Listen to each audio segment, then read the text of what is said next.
Hey guys, Desolator Magic here, and just a quick update on the situation. So far I've had a couple loose tips and one person claiming it absolutely is this, which they're sorry to say, but your story's very far-fetched and very difficult to prove. You'd have to have a heck of a memory and you have no photos. Sorry if you're telling the truth, but like, come on. But we've got someone involved absolutely screwing things up. It wouldn't be the internet if it wasn't. So I'm not going to say who it is, but you know who you are, and tell your stupid little fanboys to stop spamming my comment section or your sock puppet accounts or whatever's going on. I'm sick of hearing about you, okay? You have like 10K subs. I doubt that many people came over here without you prompting them to. So the Pokemon cards were proven counterfeit. Great. Well, what I didn't see is any evidence that the Magic the Gathering cards are counterfeit, except for people looking at it and saying, that's counterfeit. And then when people say why, they just move on and point to the Pokemon cards. Well, one, I've had multiple people tell me that those card holdy things, the little black frames, they're like LED lit. I saw, I think, a screenshot of a listing. Those things are crazy expensive. They looked real cheaply made to me, but if those are worth a ton of money, how does that add up? So there's counterpoint number one. And number two, one of the items in there had visible tracking information. Let's put it that way. I have absolutely unequivocally confirmed that that was stolen from somebody's shop. They said exactly when it happened. They said the multiple people who may have been involved. I vetted the person, vetted the story. That was stolen from somebody's shop, and he was unrelated to any of this. Nobody he knows, nobody he's related to, nobody involved in any way has ever sold Magic cards or Pokemon cards.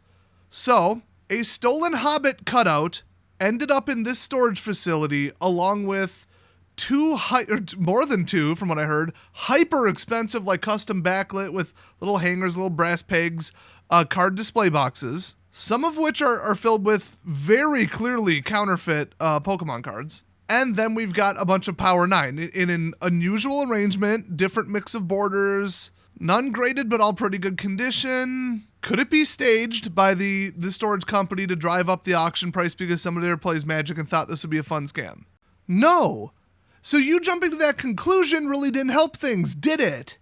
In fact, I'm curious, what went through your head here? It was staged by the storage company, I know it was. And then they marked it as cash only, pick up within 72 hours. Cash only. And they expected it to sell for, what, a couple thousand, 50,000, 100,000. So naturally, the criminal geniuses marked it as cash only, cash in person only. Did you even think about that before you called? You absolute moron. And how did the stolen property end up there if they staged it? How'd that happen? Where'd that come from? Explain the Hobbit cutout that you spent 0 seconds looking into. And if you're about to say, well, you can't file a chargeback on cash, do they really think somebody's showing up with like 30 grand cash? You can't even take 30 grand cash out of a bank within a reasonable amount of time. So no, it was not set up by the storage company. Come on. And so stupid YouTubers jumping to conclusions are really screwing with this because now everybody believes them. So I wanted to make this to clear it up. So then we've got the vendor pass, the exhibitor pass. What kind of exhibitor at, what was it, Phoenix Con or something like that? I don't remember, but what vendor would own that? Like, what vendor who sells cards professionally at large conventions would put that on display, own it, have it in their house, or have it in their store? Nobody. Unless this was like the wall of shame, like the, hey, don't fall for these counterfeits, you know, like I think I said that in the last video. What if there was a sign right next to it up at someone's store that said, we don't buy counterfeits. Here's an example of all the counterfeits we don't buy. And then it was kind of like the thing where you invite your friend to play Magic and then, you know, you pointed out, hey, check these out. Yeah, that's a 1993 first edition alpha. It's worth $200,000. The whole cabinet's probably $5 million. And then you hit them with it and they're all counterfeit. Watch out for that. No, like, that's something I would put up in my store. The small number of times that I got counterfeits, I just destroyed them. But like, come on, that's a fun little puller. But exhibitor pass, that's kind of rare. So stolen property, an exhibitor pass for somebody who clearly was not an exhibitor ever. So just to put it together, a stolen pass, somebody grabbed it out of the garbage, somebody grabbed it off of a table. Then we got a bunch of displays of counterfeits, which, you know, if I ran a store and I wanted to display something, I'd throw counterfeits out there and just say they're not for sale, you know? Like, if somebody's going to break it and steal it, they might as well steal the one that's not worth anything. At my shop, the glass case is in front. Every single product in there was a real product box with just a sandbag in it. Spoiler alert, we all do that, okay? And then we've got the Magic the Gathering cards. Now, what kind of absolute lunatic would have that kind of value on display. That's my issue with it. That's why I'm still leaning towards it being counterfeit, but not necessarily. If the same person who put blatant counterfeits purposely or accidentally or unknowingly or whatever into one matching black cabinet also put the magic cards in the other black cabinet, chances are that they're counterfeit too. However, if this is just some thief stealing vendor passes, stealing, whatever, well, then they don't know what they have. Maybe they did steal a bunch of Power 9. Maybe they robbed 10 different stores and then they just put them in the cabinet. I mean, they weren't arranged by Power 9 first. I mean, clearly whoever put them in there didn't know what they were doing, and whoever put the Pokemon cards in there, it would be heavily implied that they didn't know what they were doing or buying. Maybe this belonged to some absolute idiot who bought them as an investment or whatever, or saw them on some foreign website or saw them at a really shady convention, bought them all up. Oh my gosh, $20 a piece, these are worth $200, whoa, and didn't realize that they were getting counterfeits and spent all the money on the cases. But how does the exhibitor pass and the stolen Hobbit cutout come into that? That's what I can't get past. And it moved between states because the guy's bookstore that Hobbit cutout was stolen from is nowhere near the storage facility. How did that end up there?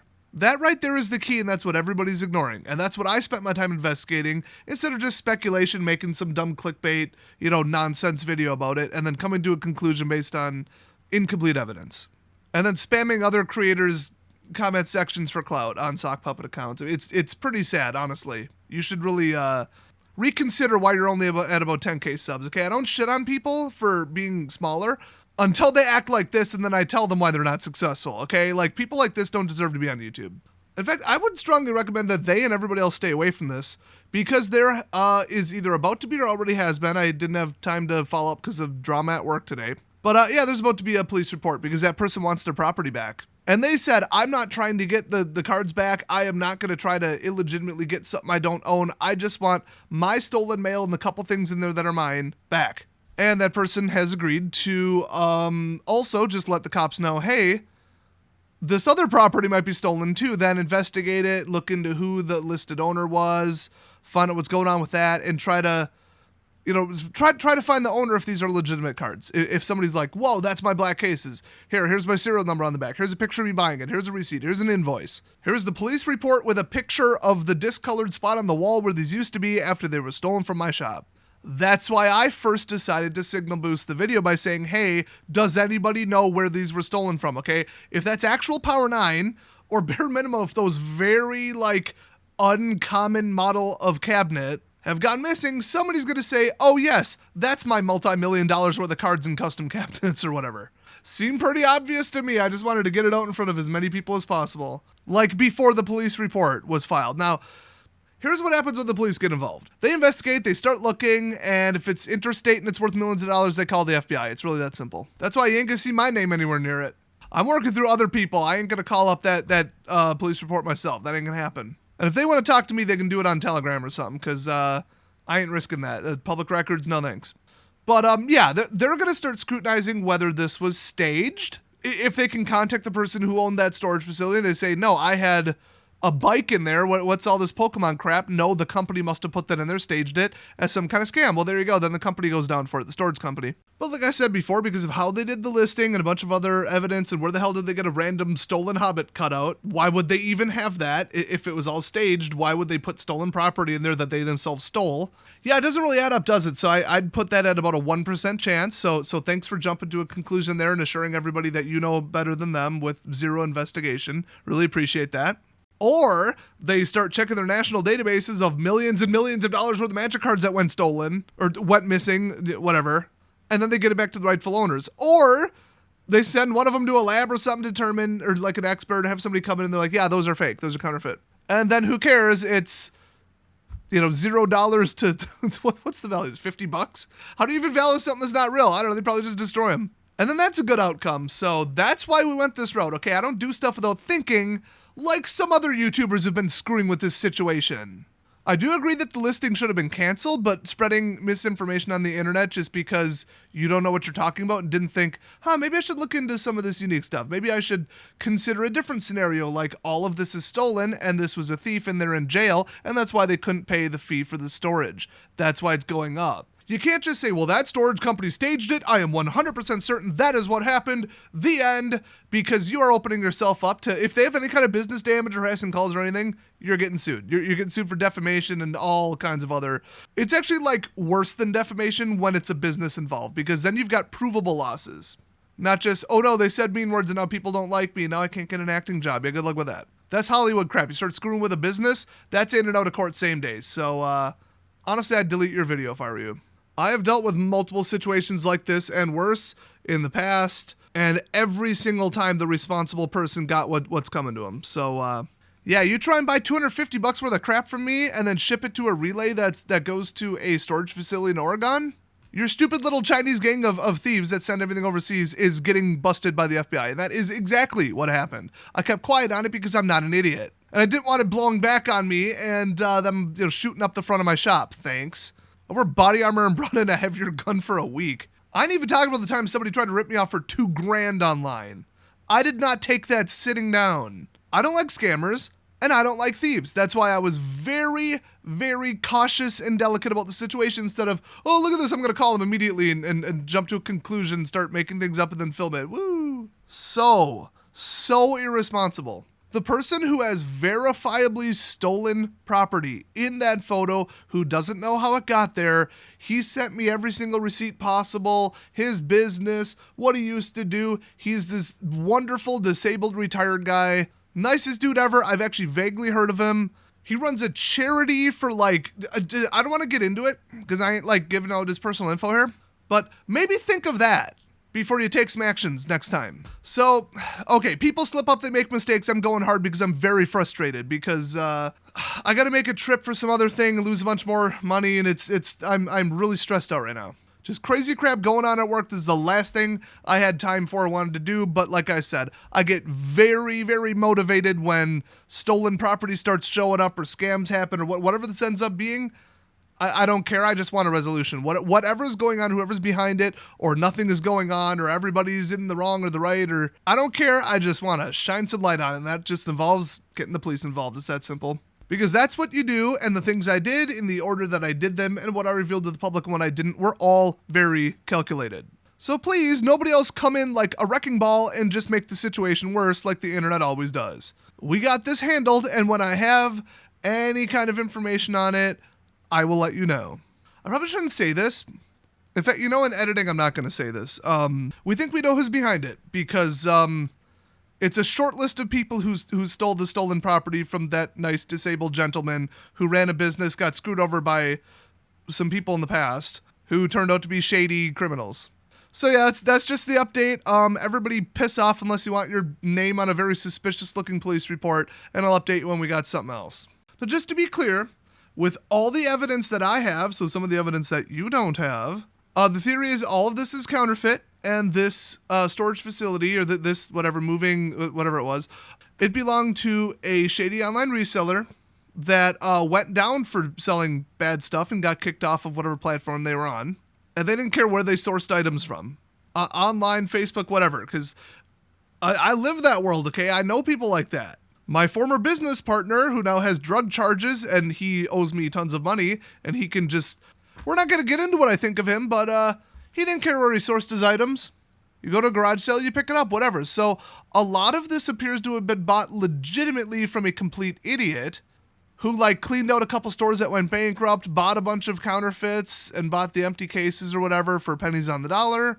That would explain the other toys. That would explain some of the stuff in the back and the pass and the way they're arranged and that kind of stuff. And then because their business was failing and because most, I'm just going to go on eBay because I can't hold down a job because I can't show up sober, which is, that describes almost every single eBay reseller that I know just in my area, by the way, especially when it always show up to my shop in an ankle bracelet. Like the police tracking one, not a fashion one. He was on parole for fraud, and the other person I know that flips borderline gray area stuff online. That's just how these people work, okay? They don't care where they get stuff. They don't know what they have. They're constantly getting arrested or getting evicted from their apartment and constantly not paying their storage fees. So with all I know from the resale world, from how the heck did that stolen Hobbit cutout get there? Somebody saw it listed online. Somebody fenced it. Somebody moved with it. Somebody whatever. And then this idiot who owned all the stuff who also has legitimate, like, more recent sealed Pokemon stuff, so that's how I know. And plus, those banker's boxes is what every store uses to transport stuff, usually. And then the white boxes in the back, which I have determined what they were labeled. Those came from a store. And then another barely visible label that I was able to Photoshop and recover that also came from a store. And like I said, no self-respecting store would have this on the wall unless it was a joke or who knows. So this appears to be the property of an idiot reseller who something happened to them, they didn't pay their bill, and here we are now, okay? So at least one item in there is stolen property, which is why we're getting the fuzz to look at this. And there's almost no way that those MTG cards are real, but you know what? If one item in the lot is stolen, then everybody's legally obligated to have the police look at the rest. That's what you do, and that's what it is. I will say that those are mixed brands of boxes, and like there's some other evidence. I don't want to break down every little thing. Why would I? But some of the other items that I can identify that people haven't identified yet, this is a reseller. This is a generic online reseller who didn't know what they had and does not specialize in this kind of product. Plain and simple. And this reseller person, if my theory is correct, does not source their items correctly and does not check their stuff very well. So the other theory is that one of the people that is highly suspected, because they've done it before and got caught later, stealing from the person who owns the Hobbit cutout on the right there, may have stolen the rest of this property too, because that's sealed Pokemon product. Come on. So they might have been too stupid to realize that the others are counterfeit. Where did they get them? Who knows? Maybe some are legit, maybe some aren't. I don't know. Maybe they saw a Craigslist or Facebook listing and they bought them out for a couple $100 thinking, well, I'm going to flip these, and then realized it wasn't worth anything and that's what sunk them, and then they got evicted and they were like, whatever, I'll just abandon the storage unit. It happens all the time. But yeah, if they were behind it, then if their name was on it and you usually have to show an ID to open these, well then, I think the police would want to see that too, because the owner of the Hobbit cutout really wants to know the whereabouts of these people because he is owed more money than you could imagine from them stealing from his business. It was a business associate of his. That's all I'm going to say. Turns out that Hobbit cutout wasn't the only thing they stole from him. And this is the nicest guy that this whole story really, really pisses me off. So this case is red hot, radioactive, stay the hell away from it, especially if you're a dumbass knee-jerk, oh, let's find the Boston bomber, look at me, I'm Robin Hood style dumbass. Small fry YouTuber doesn't know what the hell they're talking about. No offense. You played armchair detective, cool, now let the adults deal with it. And there's a reason even I, with all the hours I put into this, am turning it over to the police. So that's your update. Boy, the drama continues. Hopefully I can get back to some normal ass content. Now, if you excuse me, I gotta go pack my bags and drive to Iowa. I'll see you guys next video.